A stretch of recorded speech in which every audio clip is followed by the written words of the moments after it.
Graça e paz do nosso Senhor Jesus Cristo. Fé na escuridão. Abacuque capítulo 3, versículos 3 a 19. Quando a fé vence a descrença.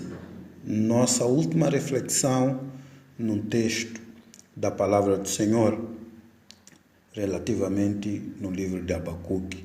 O profeta Abacuque, ao longo deste capítulo, vai testemunhar de que modo a fé pode ser um grande instrumento para vencer a descrença quando o caos se instala ao nosso redor.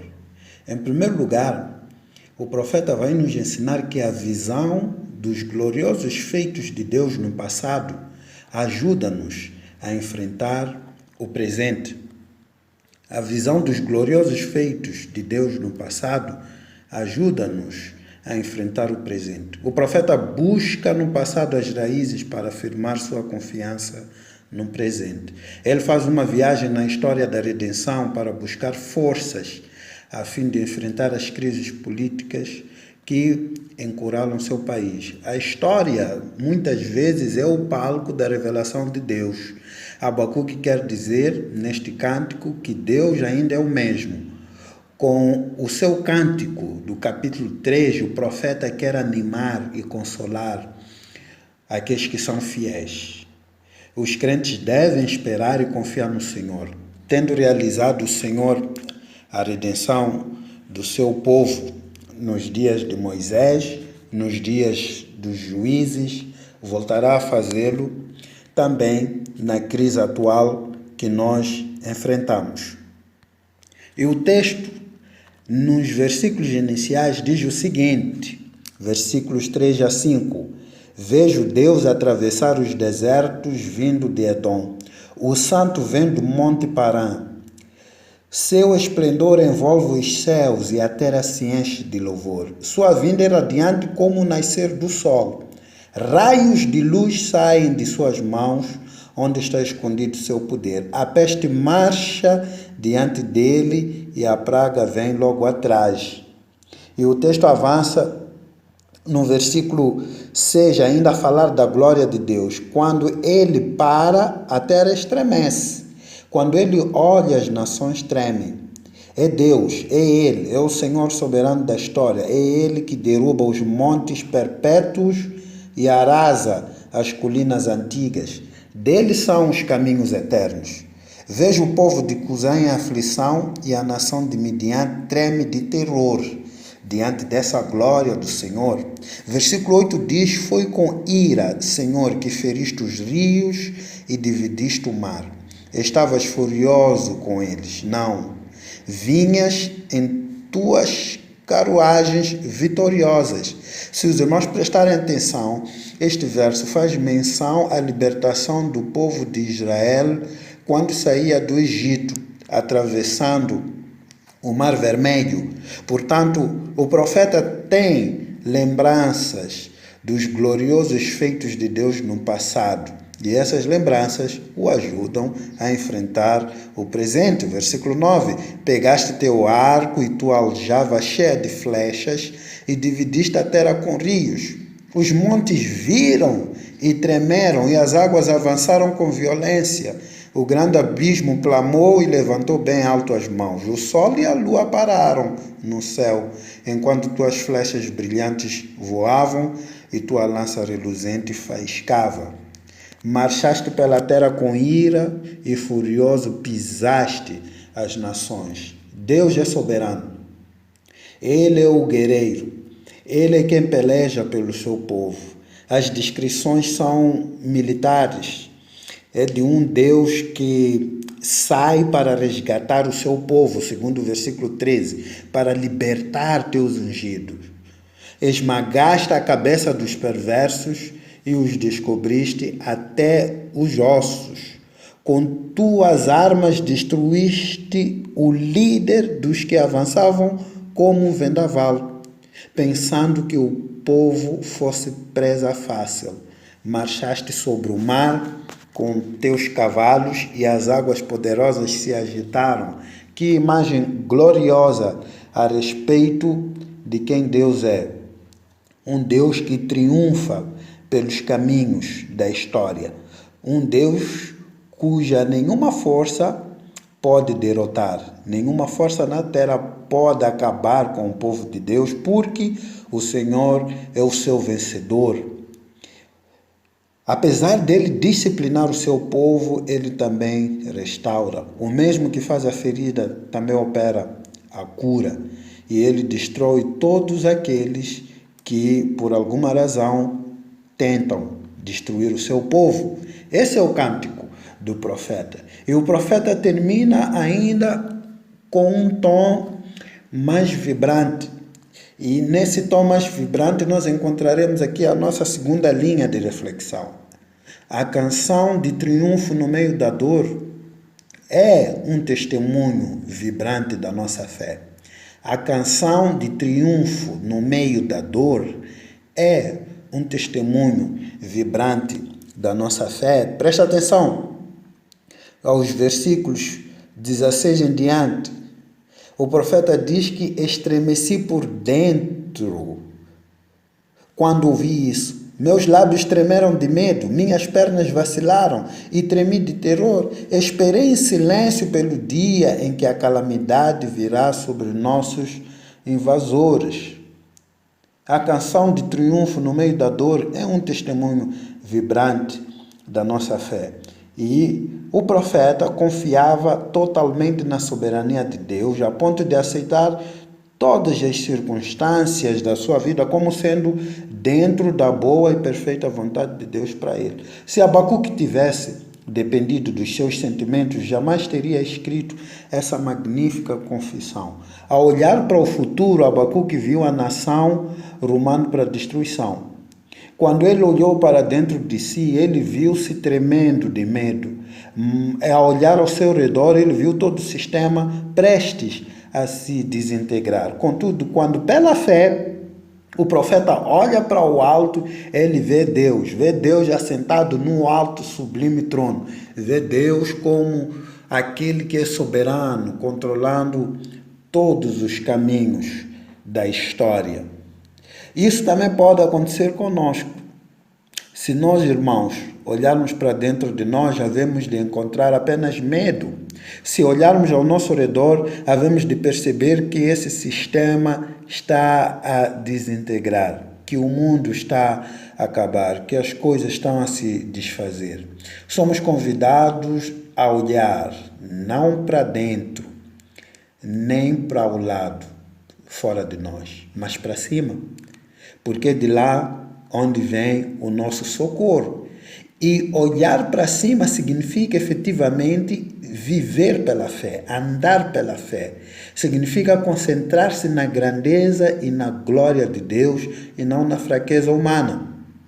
Relativamente a esse aspecto, temos muito aqui a aprender naquilo que os versículos que nos restam têm a dizer. Versículo 17 diz: ainda que a figueira não floresça e não haja frutos na videira, ainda que a colheita de azeitonas não dê em nada e os campos fiquem vazios e improdutivos, ainda que os rebanhos moram nos campos e os currais fiquem vazios, mesmo assim me alegrarei no Senhor, exultarei no Deus de minha salvação. Há aqui uma manifestação gloriosa. O profeta, ele tem essa percepção de que Deus, quando se manifesta a nós no meio da crise, em primeiro lugar, nós ficamos secos. Nós ficamos pálidos, ficamos trêmulos e sem vigor. E talvez o primeiro choque que nós precisamos no meio do caos é ter uma contemplação de Deus. É o que acontece no versículo 16, que o profeta, ele, antes de fazer uma declaração de fé, ele teve uma visão real de Deus. Ele teve uma visão chocante de Deus. Porque é impossível que nós nos encontremos na presença de Deus e continuemos os mesmos. Não é possível. Daniel desmaiou quando viu o Senhor na sua glória. O apóstolo Paulo caiu cego quando viu o Filho de Deus aparecer em glória para ele no caminho de Damasco. O apóstolo João caiu aos pés do Senhor como morto na ilha de Patmos. E Abacuque aqui ficou com os joelhos todos trêmulos porque viu o Senhor.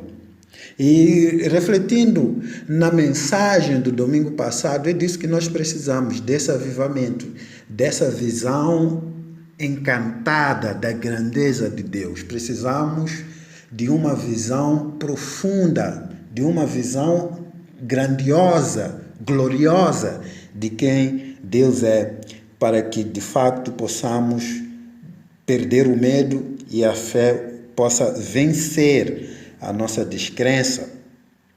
Temos aqui uma confiança inabalável no versículo 17 que acabamos de ler.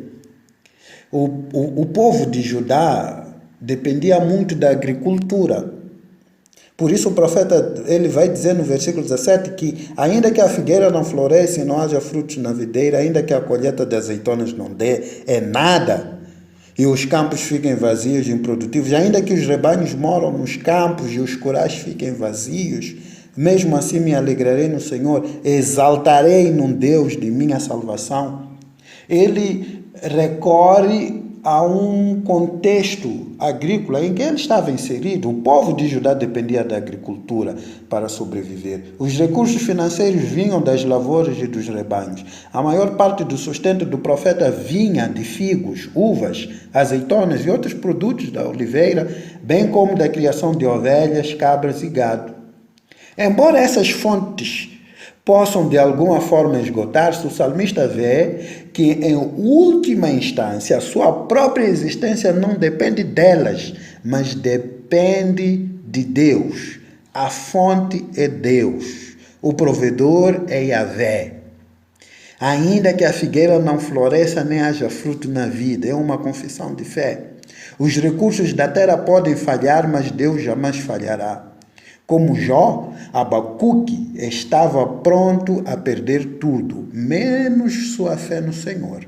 Abacuque fala alto à nossa sociedade de consumo, com os seus exagerados valores materiais e o seu desprezo aos valores espirituais. A posse de bens materiais não é necessariamente sinal de bênção e da vontade de Deus. A fé em Cristo não garante de maneira nenhuma a entrada na vida opulenta e luxuosa. O profeta nos ensina, por outro lado, no versículo 12, quando diz mesmo assim, mesmo que eu não tenha o meu sustento vindo da terra, mesmo que eu não tenha a vida num caminho em que eu gostaria, eu me alegrarei. O profeta nos ensina que a alegria que nós devemos ter no Senhor deve ser ultra circunstancial. A alegria do profeta não é determinada pela presença de coisas boas, nem pela ausência de coisas trágicas. Sua alegria está centrada na pessoa de Deus. Sua alegria não está na prosperidade, nem na ausência do sofrimento. Sua alegria está em Deus. Sua alegria é ultra circunstancial. Está para além das circunstâncias. Circunstância é tudo aquilo que nos ocorre.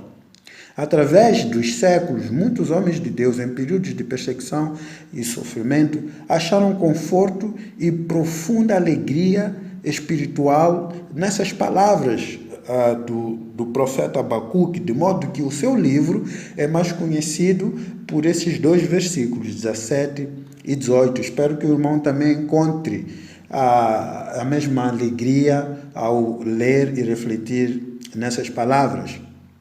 Percebemos, em terceiro lugar, que há um sustento suficiente. A alegria do profeta não é um sentimento romântico e infundado. Ele deixa claro isso no versículo 19, quando diz: o Senhor soberano é minha força, Ele torna meus pés firmes como os da corça, para que eu possa andar em lugares altos.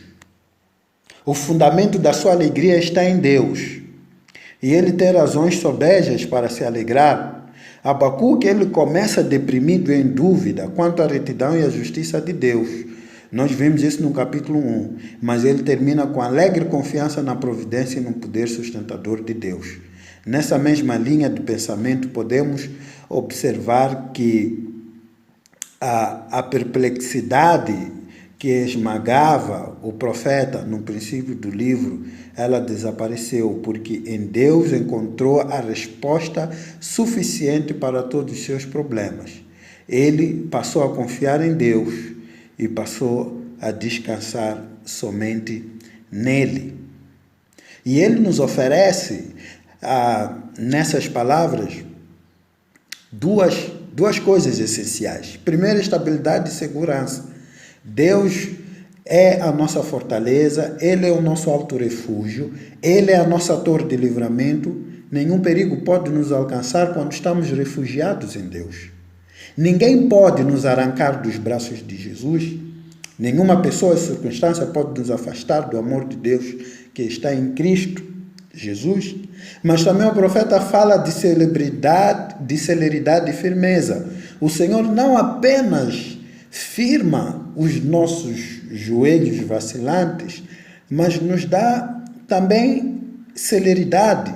E ele recorre aqui a corça. A corça podia percorrer com pés ligeiros a escura floresta. O animal de patas ligeiras pode substituir os animais mais elevados. E aqui a imagem é que a corça,